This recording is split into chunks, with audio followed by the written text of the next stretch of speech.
Hi and welcome. Let's have a look at some of the common bandaging errors that we see in small animal practices.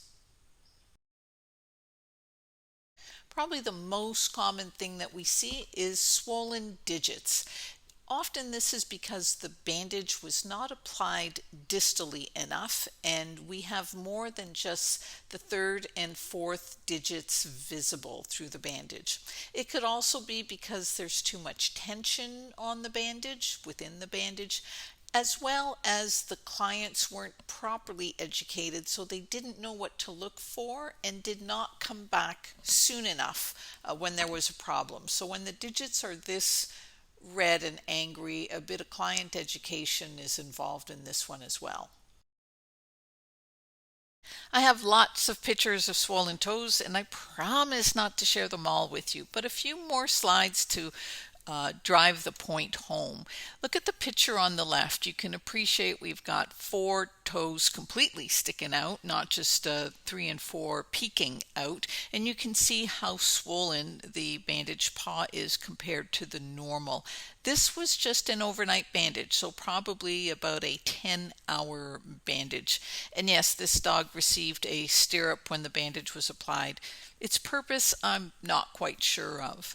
The bandage on the right, we often see patients presented to us with the bandage applied this way.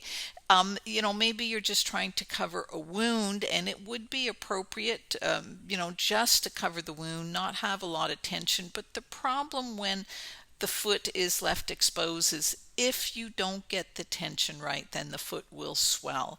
We're not really appreciating the swelling in this paw, but there was swelling. And again, if you are going to leave the foot exposed, really adjust the tension. My recommendation is just bandage all the way down, leaving two toes exposed, and therefore you're not going to get into this kind of issue. Last swollen digit slide, promise. But again, just want to show you on the left, you can appreciate that there's separation between the two toes within the splint.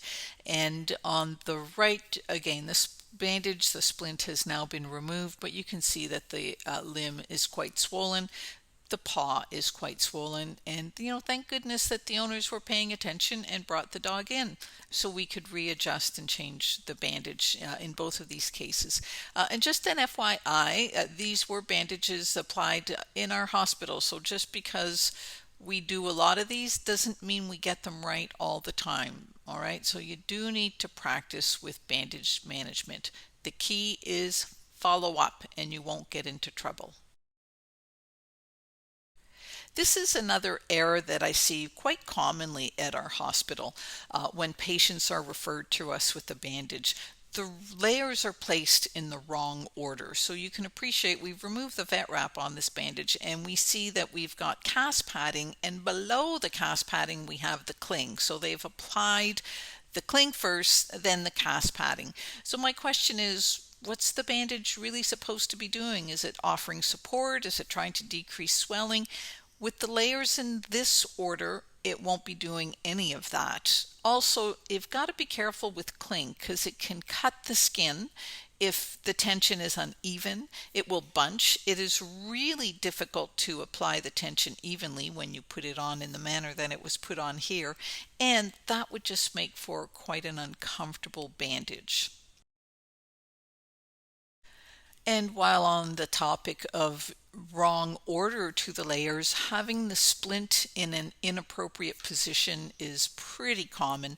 So in this particular bandage, the splint was applied between the cast padding and the cling rather than allowing the splint to lay outside of the cling layer. So we haven't quite given the support to the cast padding, so the support to the bandage that we would like to by not applying the cling first, and also by having the splint within the cling right next to the cast padding. It does tend to move about a little bit more.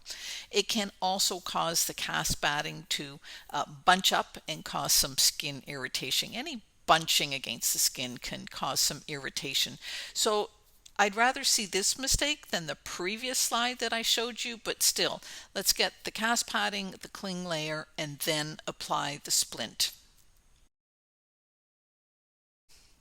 Splinting issues can occur pretty readily, even if you do have experience with splints. So do be careful. This is a young boxer that had a splint applied to a hind limb, and it was just an inappropriately shaped splint. So we had kind of a straight splint applied to a, what should have been a dog leg. So you can appreciate that the hock is kind of hyperextended and looks nothing like its normal leg. Also, there was inappropriate follow-up on this bandage. This patient had it on for too long. You can appreciate that we're seeing some skin irritation and the decubital ulcer that is starting to form. The good news is this is a boxer puppy. He was happy no matter what was going on, and he ended up doing absolutely fine, and we were able to make his hock function with a bit of rehabilitation without any issues. So although this looks really bad, this little guy did great. Decubital ulceration. We actually don't see them all that much, fortunately, but when we do see them, these are horrid. They are my least favorite thing to have to deal with my bandaging patients. So again, regular bandage changes and a good examination of the limb is really important to help prevent some of these. The common places are the olecranon, the accessory carpal bone, the calcaneus, and also, especially in those sort of greyhound, Italian greyhound, whippet type dogs, right at the metacarpal or metatarsal phalangeal joints. They're quite prominent in those patients, and they just have seems like a bit of a thinner skin, and so if you're going to be splinting them for any period of time, be really cautious about those joints as well. So these guys, you see these starting to form any kind of irritation, make sure you apply a donut over these areas. This is more about an awareness. This dog did great, really did not have major issues, but clearly his bandage is urine soaked. And when you look at it on the outside, the picture on the left, you really can't tell, but you just have to cut off the vet wrap and see how yellow the bandage is. So yeah, it's a four-limb bandages and it's a boy dog, and he just peed on his bandage every time. Again, fortunately, these were very compliant owners in that they brought the dog in every week, but they weren't paying close enough attention. So this dog needed to have plastic bag or Metapaw or something on his bandage every time he went out, even if it was in the middle of the Arizona desert, because he was just going to wet the bandage himself. So just be aware. So what makes a bandage a bad bandage? Let's just summarize and have a look. Improper order to the layers, so we did not use the correct order. More than two toes being visible, which will result in swollen digits. Inappropriate tension on a bandage. The DYIs, that's my picture on the right. So the owners would like to extend the life of the bandage and they'll pull out the duct tape whenever the dog chews at it a little bit. So again, that's not the best thing. But mostly we are looking at poor client education, and that might be poor client compliance, but I'm going to blame us if they're uncompliant. Poor client education and poor follow-up on our part, the bandage appliers. So even if you do have some problems with how the bandage was applied, if you have good client education and good follow-up, odds are you will get there before there's a major issue that stems from your bandage. I just want to leave you with this final picture.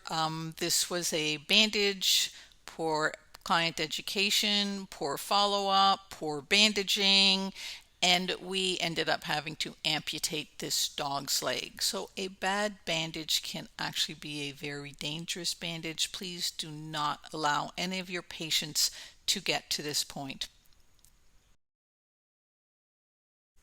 I do hope you have found this information helpful. If you have, please give me a thumbs up and subscribe to my channel.